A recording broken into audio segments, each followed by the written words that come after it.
마가복음은 예수님의 중요한 족보와 출생의 이야기와 어린 시절의 이야기를 모두 생략하고 종으로 오신 예수님의 공생애를 바로 시작합니다. 종에게는 족보는 의미가 없고 어린 시절 또한 중요하지 않기 때문입니다. 마가복음 1장은 이런 의미에서 종으로 오실 메시아, 즉 이사야 선지자의 예언으로부터 시작됩니다. 예수님의 종된 생애는 요단강에서 요한에게 세례를 받으셨고 성령에 이끌려서 광야에서 사탄에게 시험을 받으셨습니다. 그리고 갈릴리 바다 서북쪽 유대인의 중심 도시 가버나움에 오셔서 자신의 종된 삶을 사셨습니다. 가버나움에서 하나님의 복음을 전파하신 예수님은 갈릴리 해변에 가셔서 그물을 던지는 어부 시몬과 그의 형제 안드레, 그리고 야고보와 그 형제 요한을 제자로 불렀습니다. 그리고 제자들과 함께 회당에 들어가셔서 복음을 전하고 사람들을 가르치셨습니다. 예수님의 능력 있는 가르침을 사람들은 권위 있는 새 교훈이다 라고 외치면서 놀라고 흥분했습니다.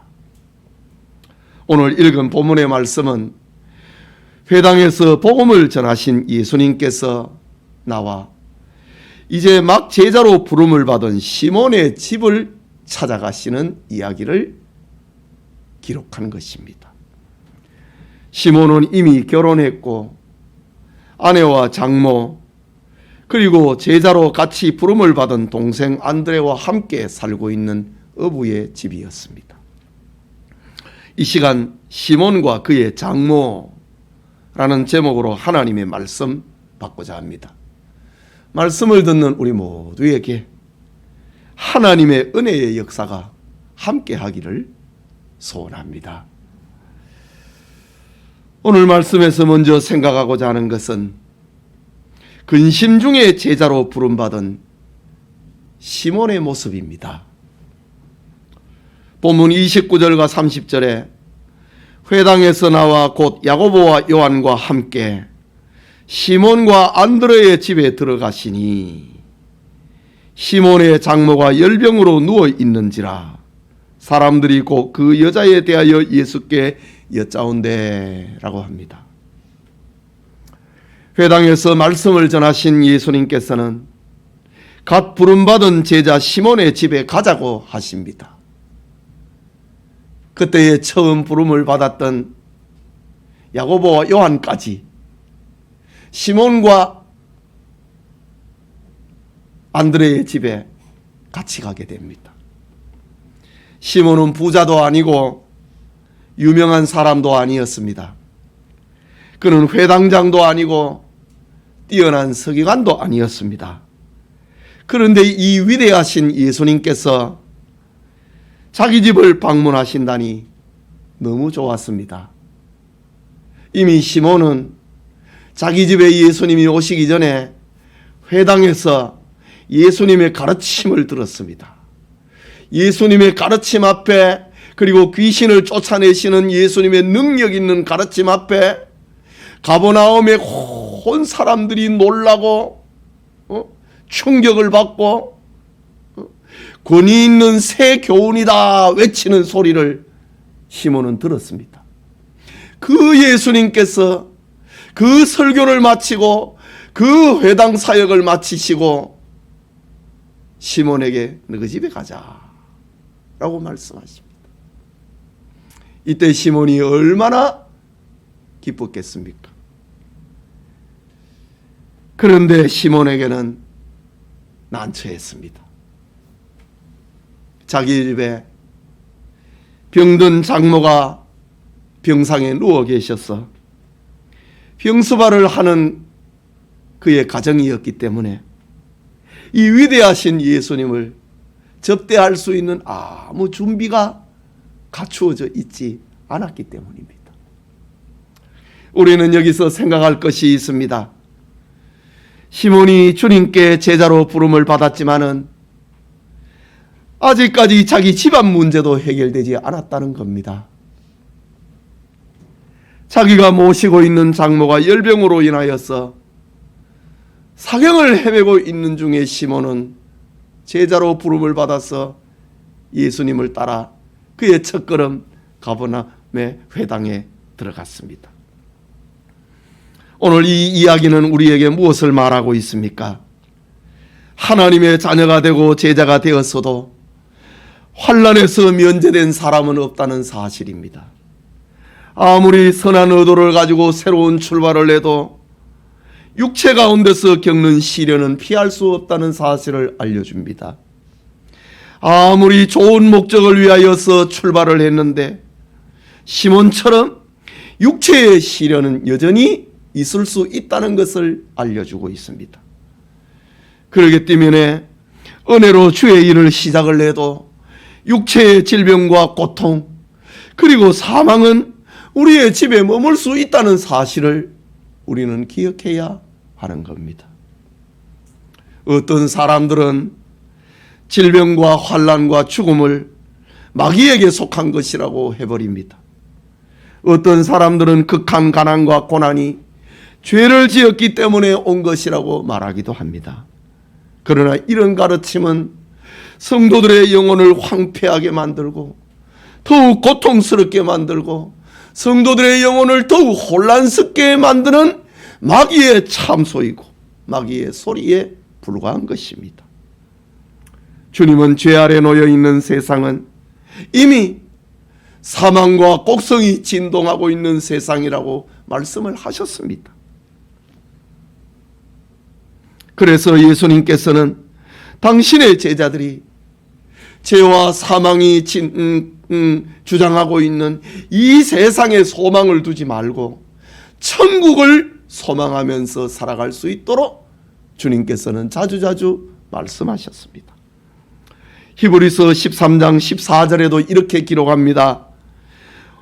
우리가 여기는 영구한 도성이 없으므로 장차 올 것을 찾나니 라고 했습니다.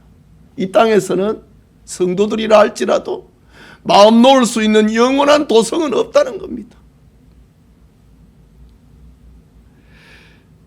그래서 장차 올 것을 찾는다. 이 세상에 우리는 소망을 두지 아니하고 더 나은 세계, 천국을 우리가 소망하면서 살아가고 있다라는 겁니다.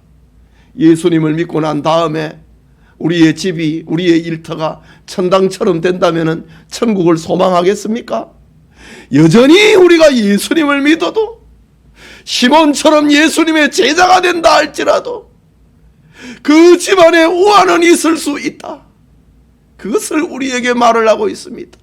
이 일로 인하여서 성도들은 이 세상에 소망을 두지 말고 천국을 소망하면서 살아야 된다. 그것을 알려주고 있습니다. 로마서 8장 18절에도 이렇게 기록합니다. 생각하건대 현재의 고난은 장차 우리에게 나타날 영광과 비교할 수 없도다. 이 세상에서는 고난을 양식처럼 먹으면서 때로는 살아갈 수 있다는 말입니다. 그렇기 때문에 천국을 소망을 하고 천국을 생각을 하니 이 세상은 비교할 수 없도다고 노래할 수 있는 것입니다. 여기가 천당이 아니라고 하는 사실은 이 세상을 소망하지 말고 천국을 소망하면서 살아야 된다는 그 사실을 우리에게 알려주고 있습니다. 오늘 성경에 주님의 제자로 부름을 받은 시몬, 앞으로 베드로가 될 것입니다. 주님의 제자로 부름을 받은 시몬의 가정에 그의 장모가 열병에 걸려 있었다 라는 사실도 여기는 천당이 아니고 세상이라고 하는 사실을 알려주고 있습니다. 그러나 이것이 전부가 아닙니다. 열병이 지배하고 있는 것이 전부가 아닙니다. 중요한 것은 예수님이 이제 시몬의 집에 찾아오셨다는 사실입니다.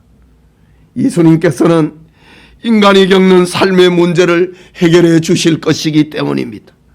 인간의 아픔을, 인간의 외로움을, 인간의 눈물을 닦아주실 분이기 때문입니다. 예수님이 오시면 이런 이유로 인하여서 이 땅에서 얻는 슬픔 중에 위로가 되는 것입니다. 절망 중에 희망이 되는 것입니다. 죄와 사망이 지배하고 있는 세상이지만은 예수님이 나를 찾아오셨다, 예수님이 내 집에 오셨다, 이것은 고통 가운데 얻는 축복이 되는 것입니다. 오늘 성경에 예수님께서 시몬의 집을 찾아오심은 염려와 걱정 중에 임하신 하나님의 은혜였던 것입니다. 오늘 여러분의 가정에도 시몬의 집처럼 질병이 있고 불안도 있고 염려도 있고 근심도 있을 것입니다. 그러나 새해에 주님이 여러분의 가정에 찾아오시길 소원합니다.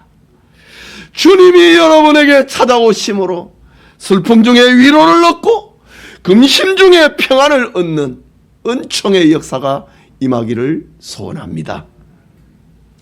둘째로 생각하고자 하는 것은 시몬의 장모의 열병을 치료하고 계시는 예수님입니다. 다시 보면 30절에서 31절을 보겠습니다. 시몬의 장모가 열병으로 누워있는지라 사람들이 곧 그 여자에 대하여 예수께 여짜온대 나아가사 그 손을 잡아 일으키시니 열병이 떠나고 여자가 그들에게 수종드니라 라고 합니다. 여기 열병에 대해서 똑같은 사건을 다른 각도에서 기록을 하고 있는, 그 병행해서 기록하고 있는 의사 누가의 기록, 누가복음 4장 38절에 보면은 이 병을 가리켜 중한 열병이라고 합니다. 이 중한 열병이라고 하는 것은 신약 성경의 헬라어 원문에는 피레토스라고 하는 말을 사용을 하고 있습니다. 이것은 고열과 그리고 탈수 현상을 동반을 하고 있는, 열이 막 나고 땀이 그냥 쏟아지니까 수분이 빠져버리는, 그래서 죽어버리고 마는 저 팔레스틴 지방의 풍토병 가운데 하나입니다. 아주 높은 치사율을 가지고 있는 열병, 그것이 바로 퓨레토스입니다. 주님께 막 제자로 부름을 받은 시몬의 집에 죽음의 병으로 고통하는 장모가 있었습니다. 그것도 멀리 있는 장모가 아니라 자기가 모시고 있는 장모였습니다. 본문에 시몬의 장모가 열병으로 누워 있는지라 라고 합니다. 이 원문 성경의 시제는 미완료 과거형을 쓰고 있습니다. 그 병이 한동안 계속되고 지금까지 왔었다는 겁니다. 오랫동안 병을 앓고 있었다는 겁니다. 사실 모든 사람들은 큰 병이 오면 충격을 받습니다. 인생관이 달라지게 됩니다. 충격적인 질병이 나에게 닥쳐오면 바른 판단도 못하고 분별력도 잊어버립니다. 질병을 통하여서 사람들은 자신의 무능을 깨닫게 되고 큰 병이 닥치게 되면 사람들은 겸손하게 되는 겁니다. 질병은 죽음의 그림자와 같기 때문입니다. 오늘 열병을 앓고 있는 시몬의 장모와 그를 걱정하고 염려하고 있는 그 집안의 사람들은 바로 모든 인생을 대변하고 있습니다.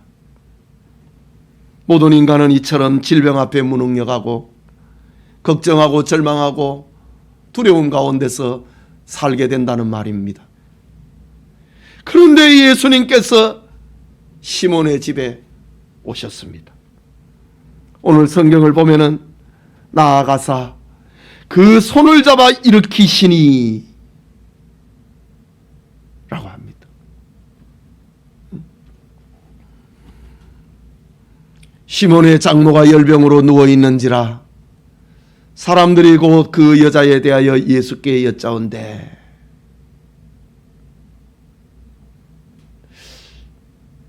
시몬의 장모가 열병으로 죽어가고 있다는 이야기를 예수님께 하고 있는 겁니다. 31절에 보면은 나아가사 가까이 다가오셨다. 시몬의 집에 예수님이 들어오셔서 가까이 다가오셨다. 그리고 그 손을 잡으셨다. 그리고 그를 일으키셨다. 라고 합니다. 가까이 다가오셨다. 손을 잡았다. 그를 일으켰다. 이것은 예수님과 시몬의 장모의 만남, 교제, 접촉, 관계를 강조하고 있는 말입니다. 본서를 기록을 하고 있는 마가는 예수님께서 시몬의 장모를 만나주시고 시몬의 장모의 손을 잡아주시고 이런 과정을 통하여서 예수님과 시몬의 장모와의 만남, 예수님과 시몬의 장모와의 접촉, 교제, 관계를 강조하기 위해서 마가는 이렇게 표현하고 있습니다. 여러분, 예수님의 신방은, 그의 종 목사의 신방은 만남입니다. 교제입니다. 접촉입니다. 관계입니다.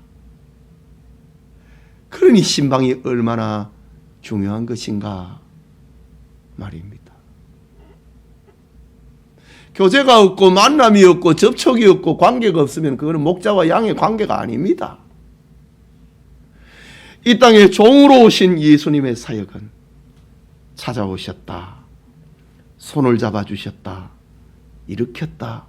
예수님의 종된 사역을 말하고 있습니다. 하나님은 부름받은 당신의 자녀가 고통할 때 결코 혼자 버려두지 않습니다. 우리 믿음의 선배 다윗은 고백했습니다.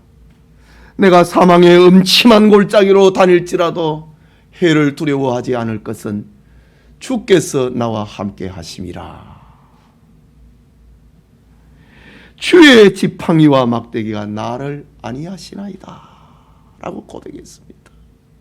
주님이 나와 함께하고 있다. 주님이 나와 함께하고 있는 이것을 마가는 찾아왔다. 손잡아 주었다. 일으켜 주었다. 라고 표현하고 있습니다. 예수님께서 말씀하셨습니다.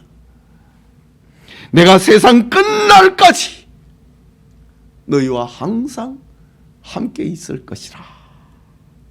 라고 약속해 주셨습니다.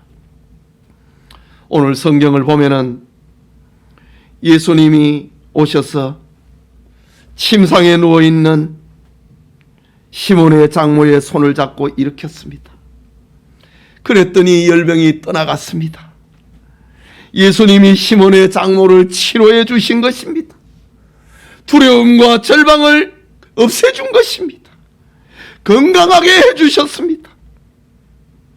예수님의 제자로 부름을 받았지만은 내 집에는 장모가 누워 계시는데 하는 시몬의 근심과 염려를, 걱정을 없애주셨습니다. 시몬과 그의 장모를 치료하신 예수님은 오늘도, 지금도 고통하는 사람을 찾아오시는 주님입니다. 위로해 주십니다. 주님은 지금도 슬픔 중에 은혜를 베풀어 주십니다. 치료해 주십니다. 예수님이 말씀하셨습니다. 도적이 오는 것은 도적질하고 죽이고 멸망시키려고 하는 것이지만은 내가 온 것은 양으로 생명을 얻게 하고 더 풍성히 얻게 하려 하심이라. 죄와 사망이 주장하고 있는 세상에 예수님이 오신 이유는 양으로 생명을 얻게 하고 더 풍성히 얻게 하기 위해서 예수님이 오셨다. 예수님이 시몬의 집에 오심도 바로 이런 이유였다라는 것입니다. 하나님의 말씀을 듣고 있는 여러분, 2021년 새해에 예수님의 찾아오심이 여러분과 함께하기를 원합니다. 예수님이 여러분의 손을 잡아주심이 함께하기를 원합니다. 예수님이 여러분을 일으켜주시고 치료해주시는 은총의 역사가 나타나기를 소원합니다. 여러분과 여러분의 가정에, 여러분의 직장과 사업장에 주님이 손을 잡아주시고 주님이 일으켜주시고 주님이 치료해주시는 그런 능력의 역사가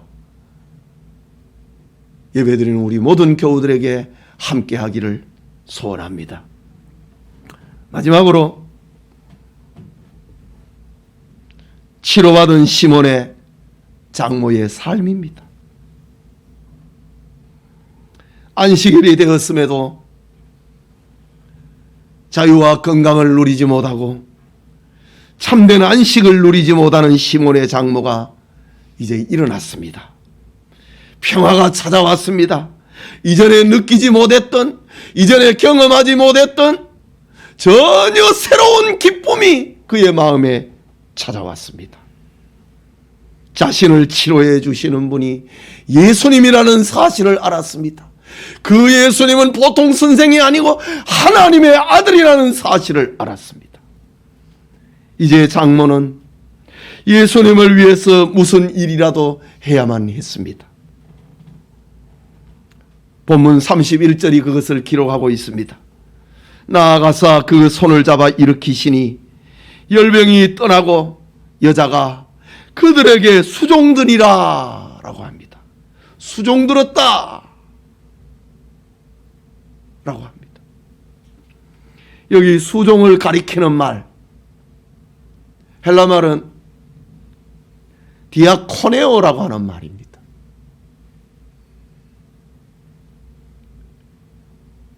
구원의 감격에서 나오는 섬김과 봉사, 그것이 바로 디아코네오, 수종이라고 하는 말입니다. 오늘날 교회의 집사라고 하는 말, 디아코노스라고 하는 말, 바로 구원의 감격에서 나오는 섬김과 사랑, 디아코네오라는 단어에서 나온 말이 디아코노스입니다. 집사라고 하는 말입니다. 교회의 집사가 됐다. 구원의 감격에서 주님을 섬긴다 이거지. 구원의 감격에서 교회에 봉사하는 사람, 그것이 디아코노스입니다. 치료받은 시몬의 장모는 예수님을 사위나 친구의 스승 정도로 아니가 단순한 종교 지도자로 보거나 계몽운동을 하는 이로 보지 않았습니다. 자기를 낫게 하시는 예수님은 하나님의 아들이다, 자신의 구주라고 고백을 합니다. 그것이 바로 수종이라고 하는 말, 디아코네오라고 하는 말에 담겨있는 의미입니다.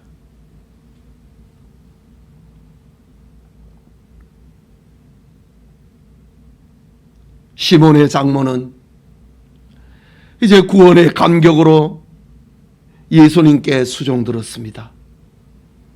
그의 섬김은 즉각적인 섬김이었습니다. 행동하는 섬김이었습니다.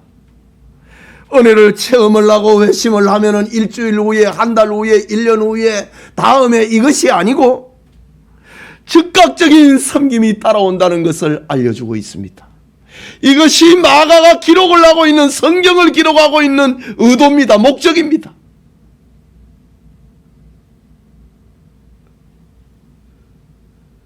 주님을 나의 주님으로 고백을 하게 되면은 섬김과 사랑은 즉각적으로 따라오게 된다는 말입니다. 말하자면 시몬의 장모는 자신의 처음 익은 열매로 주님을 섬기는 치료받은 자의 향기를 바라게 됐다는 말입니다. 예수님을 믿으니 너무 감사해서 자기의 삶에 열리는 처음 익은 열매, 그것을 주님 앞에 쏟아놓았다 라는 겁니다. 여러분, 우리는 시몬의 장모의 섬김에서 또 하나 특이한 것을 발견하게 됩니다. 그것은 그의 섬김은 격에 어울리는 섬김이었다는 말입니다. 시몬의 장모는 병상에 일어나서 거리로 나가서 군중들에게 연설을 한 것이 아닙니다. 예수님을 따라 먼 길을 다니면서 어떤 일을 한 것도 아닙니다. 시몬의 장모는 병상에서 일어나 그곳에서 주님을 섬겼습니다. 그는 자기 집에 오신 예수님을 위하여서 손과 발을 씻을 수 있는 물을 내놓고 휴식 공간을 마련을 하고 점심시간이 되었으니 음식을 차렸던 것입니다. 이유는 그것이 자기가 할 수 있는 일이었기 때문입니다. 그는 자기가 할 수 있는 일, 자기가 해야 할 일, 그것을 한 것입니다. 어떤 사람들은 자기에게 주어진 일보다 거창한 일을 하려고 합니다. 그러다가 일을 거르치고 화평보다는 분쟁거리를 만들기도 합니다. 그러나 성도는 시몬의 장모처럼 자기가 할 수 있는 일, 자기가 해야 할 일을 해야 하는 것입니다. 뿐만 아니라 시몬의 장모의 섬김은 한 번으로 끝난 것이 아닙니다. 본문에 수종드니라 라는 이 말은 역시 미완료 과거형입니다. 이것은 시몬의 장모의 섬김이 그가 살아있는 동안 계속됐다고 하는 이야기입니다. 오늘 마가복음은 한참 있다가 60년, 70년경에 기록이 됩니다. 그때에 이 시몬의 장모는 이미 돌아가셨습니다. 그 미완료 과거가 뭡니까? 과거의 어느 시점 동안 쭉 계속됐다 이 말 아닙니까? 시몬의 장모는 그가 구원을 얻고 치료의 은혜를 입고 난 다음에 그가 살아있는 동안에 주님을 향한 섬김은 계속됐다. 자기가 할 수 있는 섬김은 계속됐다. 그것을 지금 마가는 강조하고 있는 겁니다. 이것은 하나님이 주신 마음입니다. 그의 섬김은 누가 가르쳐 준 것이 아닙니다. 마음에서 우러나오는 섬김이었습니다. 구원의 감격에서 나오는 섬김이었습니다. 지난날 그는 병상에 누워 있었습니다. 병들어 있을 때는 하고 싶은 것도 없었습니다. 그리고 할 수 있는 것도 없었습니다. 그러나 이제 주님의 은혜로 병에서 치료받았습니다. 뿐만 아니라 그는 구원의 은혜가 임하였습니다. 그 치료의 간증, 구원의 은혜를 가지고 그는 살아있는 동안 주님을 섬겼다. 예수님께서 종된 삶을 사셨던 것처럼 시몬의 장모도 평생 동안 주님을 섬기는 그런 삶을 살았다 라는 말입니다. 여러분, 빛이 발광하는 것은 자연의 법칙입니다. 빛이 빛을 내지 않으면 그것은 빛이 아니잖아요. 빛이 빛을 내는 것은 자연의 법칙입니다. 그것은 창조의 원리입니다. 누가 빛에게 빛을 비추지 말라고 말할 수 있겠습니까? 흐르는 물에게 흘러가지 말라고 말할 수 있겠습니까? 저 흐르는 한강의 물이 멈추라고 누가 말할 수 있겠습니까? 누가 솟아오르는 샘에게 그만해라고 말할 수 있겠습니까? 빛은 비추어야 되고 물은 낮은 데로 흘러야 되고 샘은 위로 솟아야 되는 것이 창조의 법칙입니다. 창조의 원리입니다. 이처럼 주님의 은혜를 받은 사람이 주님을 섬기는 것은 창조의 원리입니다. 하나님이 본래 사람을 에덴 동산에서 지으셨을 때 그 창조의 원리가 주님을 섬기는 것입니다. 이것이 구원받은 사람들이 당연히 해야 될 구속의 원리인 것입니다.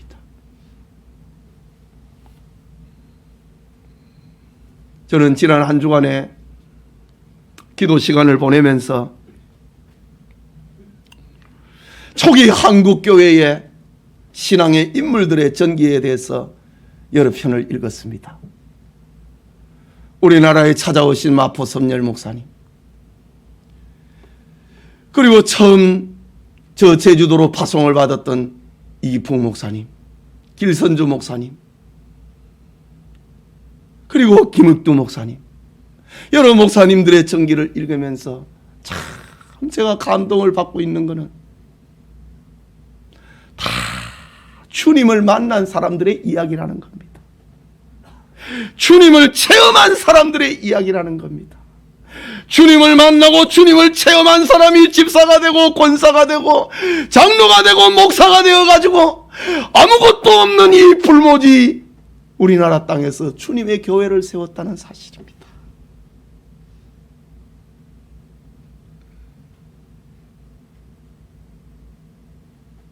오늘 성경에도 시몬의 장모가 주님을 만났습니다. 주님을 체험했습니다.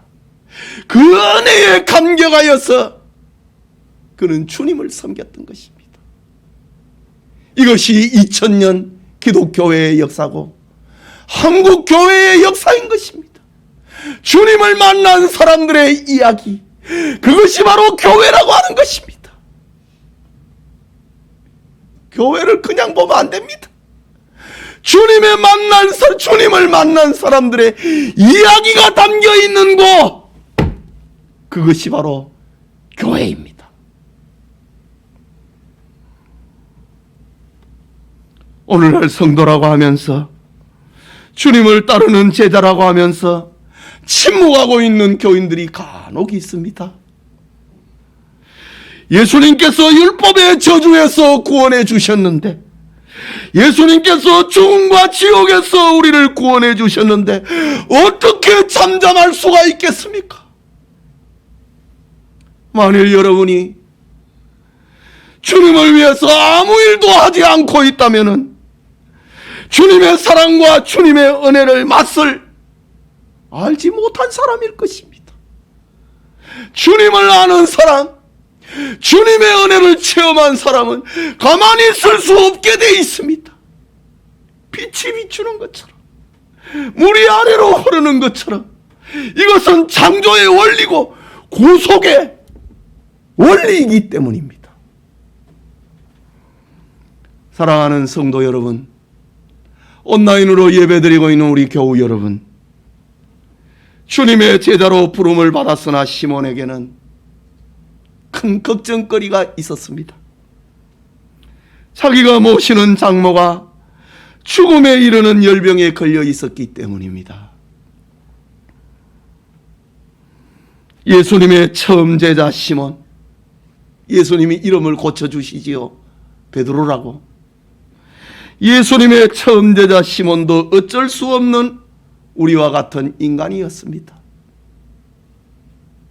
그러나 나중에 그의 삶은 정말 세상이 감당하지 못하는 그런 일을 행하게 됩니다. 시몬은 나중에 십자가에 거꾸로 못 박혀 죽지요. 전설에 보면은 그의 아내가 먼저 순교합니다. 베드로는 결혼을 해갖고 전도하러 다닐 때 부인을 데리고 다녔거든요. 아내, 자식을 데리고 다녔거든요.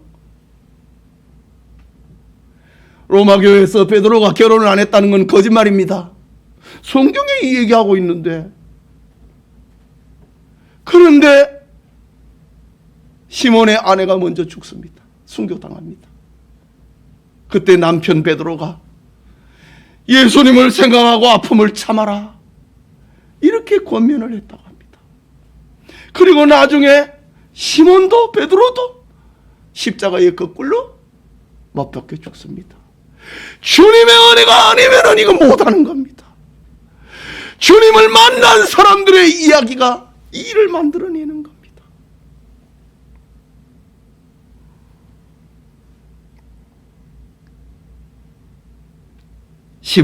예수님의 처음 제자 시몬도 우리와 같은 인간이었습니다.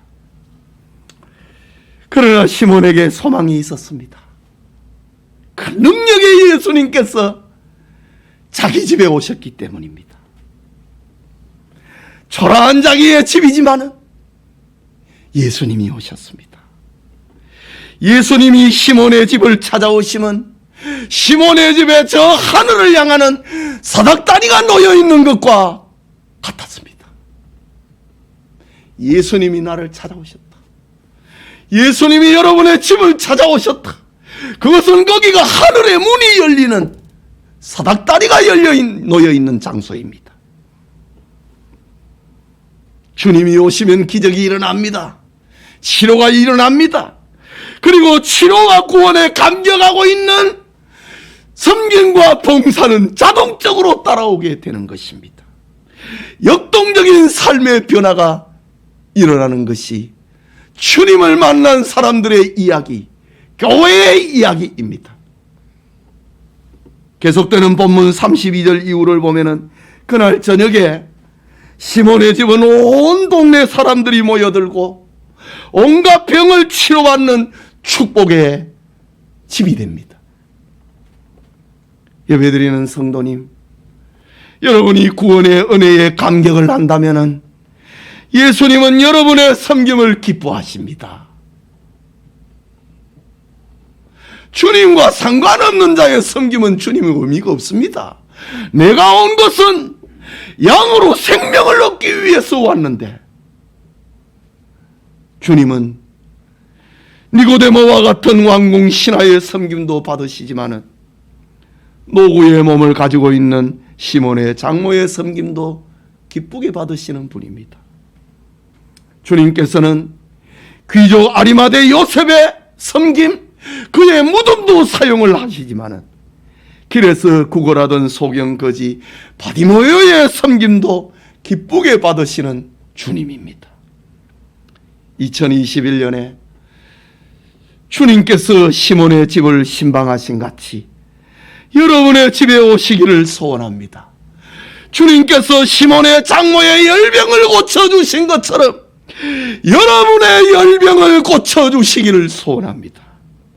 여러분의 인생과 여러분의 자녀와 여러분의 가정과 여러분의 직장과 사업장을 치료해 주시길 소원합니다.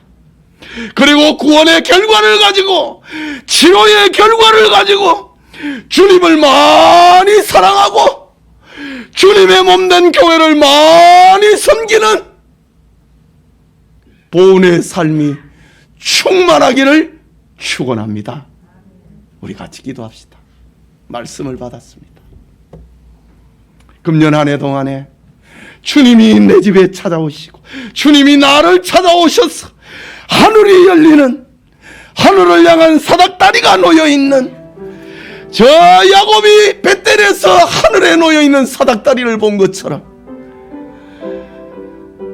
하늘을 향하여서 문이 열리는 그런 축복이 나와 내 집에 임하게 해달라고, 나의 열병을, 내 집의 열병을, 내 아이들의 열병을 치료해달라고, 내 직장의 열병을 치료해달라고, 그래서 치료의 흔적을 가지고, 구원의 흔적을 가지고 주님을 전부 다 많이 사랑하는 한 해가 되게 해달라고 우리 같이 기도합시다.